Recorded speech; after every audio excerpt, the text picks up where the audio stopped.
Okay, guys, so we are going to start a new project in Flex, and it is going to be our hybrid animal project.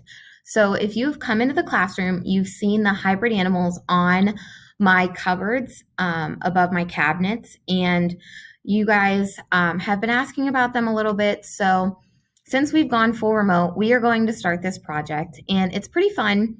So what you're going to do is you're going to select two animals, and they could be any animals in the world, anything you want, as long as they are still living. And what you'll do is you'll select two of those animals, and you'll find out what they eat, where they live, what kind of things they do to attack other animals or what they do to protect themselves, what kind of adaptations do they have, or what kind of external features do they have that help them survive, and then what predators they have. And you'll do that for both of your animals. And then after that, you're going to do something called a hybrid animal. And what a hybrid is, it's kind of a mix between two things. So what you're going to do is you're going to take your first animal and take your second animal and kind of smush them together and make one animal. And from that hybrid animal, you're going to make up a name. You're going to decide what it eats, where it lives, what kind of behaviors it's going to have. So how is it going to attack things? How is it going to protect itself? What adaptations does it have? What kind of external features does it have to help it survive? And what predators does it have? Now, the big thing that you need to remember is when you're deciding what features your hybrid animal has, you need to kind of think about what it's going to look like. So you will be drawing your animal. And I know it's kind of hard to draw on the computer. So what I'm going to have you do is draw it on a piece of paper and then take a picture and upload that. So what I mean is what you need to think about when you're drawing your animal and deciding like the features with your animal is, well, let me show you an example. So I did an example for you guys, and I'm going to upload my example so you can see it. So I did a green sea turtle and a jellyfish. And there's some information on my green sea turtle. I learned all about where they eat because sea turtles are my favorite. I learned about what they eat, where they live, how they protect themselves, some external features that they have, and their predators. And then I learned a little bit about the jellyfish because I thought that'd be kind of like a cool mixture.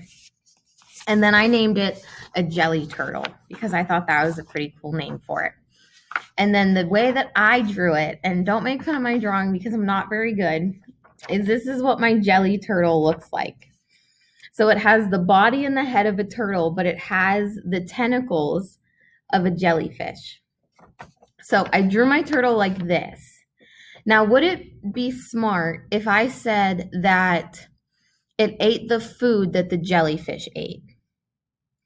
Probably not. I'm going to say that my turtle eats the same food that a turtle eats, and it can still eat some of the food that the jellyfish eats because the jellyfish, the sea turtle is a herbivore. So the jellyfish did eat some sea plants, so the turtle can eat some of the food that the jellyfish ate. Now, the sea turtle, some of its defensive and offensive behaviors was that it's a fast swimmer because it has the flippers. Could I still say that that is part of its defensive and offensive behaviors? No, because it doesn't have it doesn't have his flippers anymore. Okay, but now his defensive and offensive behaviors could be the stingers because he has stingers now. It can still be his hard shell. It can still, those are supposed to be scales on his head. It could still be the scales on his head and his neck, but it can't be that he has the flippers because he doesn't have them anymore. Sea turtles live in warm climates. Okay, jellyfish can live in warm climates or Arctic climates. Okay. Can I say that the sea turtle could live in an Arctic climate? Probably not. So mine's going to have to live in a warm climate. Could I say that my sea turtle could get on land and lay eggs? Probably not, okay? Because he doesn't have the flippers to get on land. So when I made my hybrid animal, when I filled out my hybrid animal sheet, I had to keep in mind what I drew my animal to look like. So I drew my animal first, and then I made my hybrid animal sheet. Then I decided, okay, based on what my animal looks like, then I decided, okay, what could he eat or she? What could he or she, where could they live? How could they attack? How could they protect? What is helping them survive? Okay, that's what I based it on. So that's going to be my suggestion for you. Before you fill out this hybrid animal sheet, draw your hybrid animal. What is it going to look like? If I took your two animals and I smushed them together, what would they look like? That's what you're going to draw. And then I would suggest filling out this sheet. Okay. I'm only going to post your first hybrid animal. I'm going to give you a couple days to work on that. So don't stress out about it. And then I'll post the second hybrid animal. You guys will have a couple days to work on that. And then I'll post your first animal, your second animal, and then your hybrid animal page. So you'll have a couple days to work on each one.